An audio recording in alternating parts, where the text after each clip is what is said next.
Today, we are meeting with Miss Crystal Holder. Crystal has been with the company on and off for about, how long, Crystal?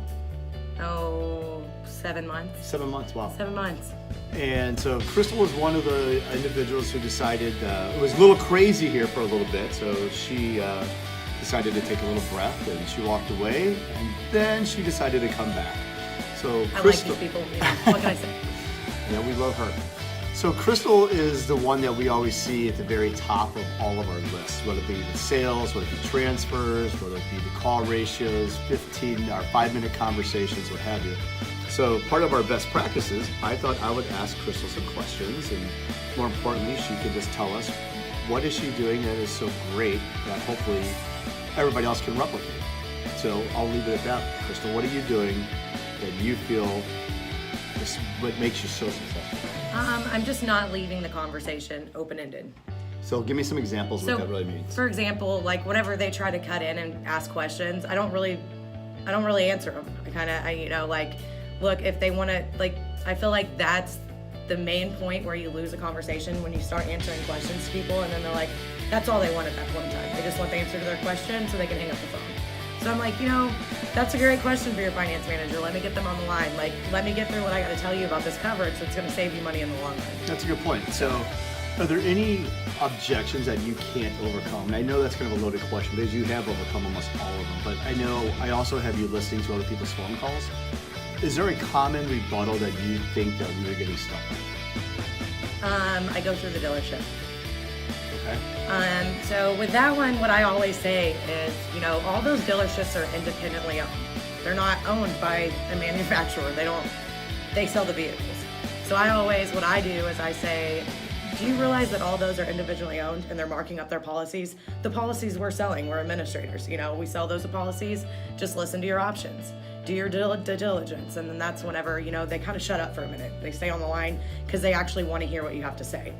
Then do you try to bury that and let the finance manager take care of it? Correct. Okay, Yep. so you just drop those little tease with them. Drop a little tease. And then get back to the script. And then get back to the script. Perfect. So what do you think that, like I said earlier, you hear a lot of our calls. Do you think that confidence is a struggle with some of us? I do, and I think another thing is distractions. Give You me can hear it in your phone calls. I've listened to quite a bit of phone calls, including myself. So whenever I listen to my calls and I know I'm doing something else, whether it be playing with my phone, whether it be turning the music, whether it be me spinning around in a chair, they can hear that on the other end of the conversation. They know you're not 100% into that phone conversation, so why should they? That's a good point. That's a great point. So more focus, more dedication. What about product knowledge? Do you think that... I think that can hurt you and harm you.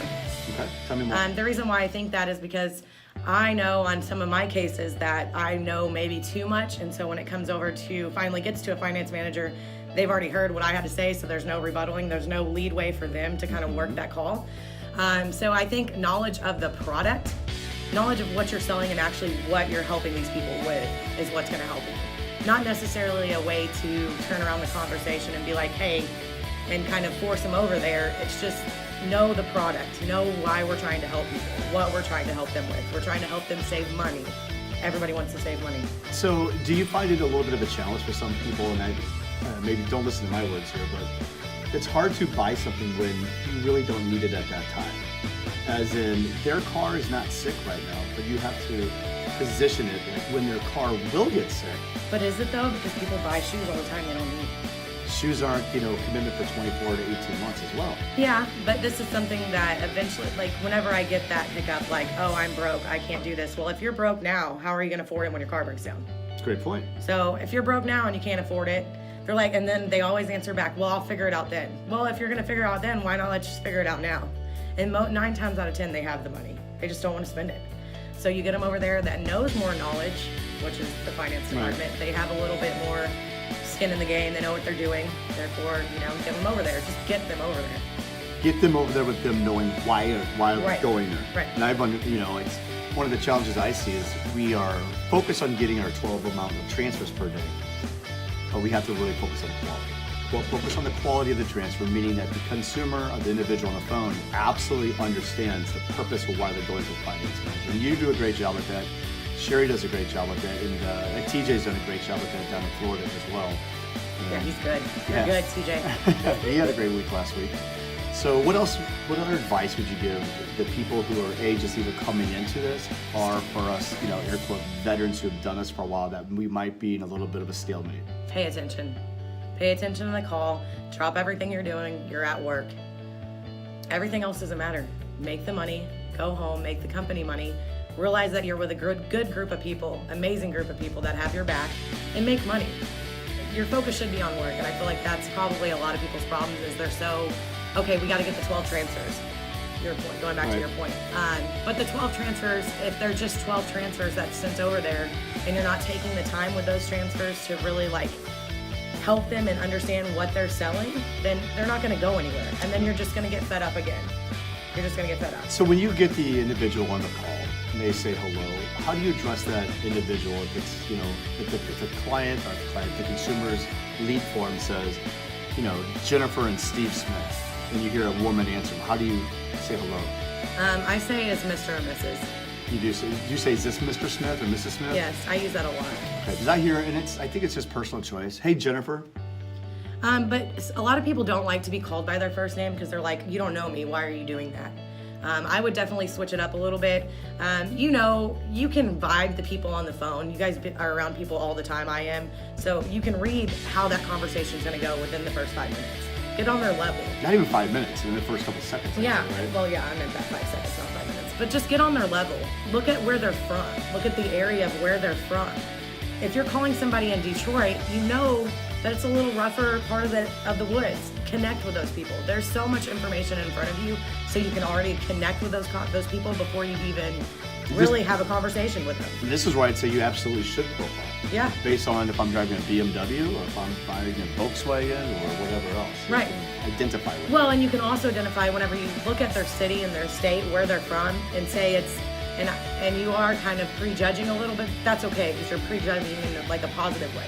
If you know listen how politically correct we're trying to be right here. I know that's true. So, but if you look at where they're from and they're from Detroit and they have a 2016 Lexus, they're spending a lot of money on that car. They're making payments that are a lot of money, and that they need to keep that vehicle protected because they really can't even afford the car. So this would be the $30,000 millionaire we're talking about? Right, yeah. All right, so anything else that you want to give the advice to? So like I said, I'm trying to keep these under 10 minutes here, and we're getting close. I know I just saw my head there. I know. Just stay focused. Look at what you're doing. Have confidence. Don't beat yourself up. You can take a million calls in the world, and I think that if everybody would push a little bit harder in the mornings, your afternoons won't lag, and they won't be so long because you already have the main stuff out of the way. Push hard in the mornings. That's when people want to talk to you. That's when people have time to talk to you. I know everybody says, oh, they're on their way to work, but that's when they have time. That's the perfect time to talk to them. Just don't let them talk too much on the phone conversation. It should be mostly you talking and not them. Until they can get over to that finance manager, that's how it should be. Because every question they ask is a great question. Well, and but let me qualify it first, and then we can get you over to the finance manager, and they'd be more than happy to help you with it. Yeah, and you let them in the conversation. You let them take control of that conversation when you let them start talking so much. There you have it. So, okay. That's my advice. And it's a Friday, which means that you are already at your 12 by lunchtime. Yeah. So there's no difference with the other weekend, is this right? No. It's a Monday, it's a Friday, it doesn't matter. No, it doesn't. And I have one deal. You have one deal already today. That was early in the morning, It wasn't it? was like 9 o'clock. 9 o'clock, 5 transfers, 1 sale. That's what I'm saying. Push hard in the morning, y'all. All right, there she is. And there we are together today on Friday. And I don't know who's going to be next. Maybe Lisa. Let's do it, Lisa. All right. We'll see you guys soon. Bye. Bye.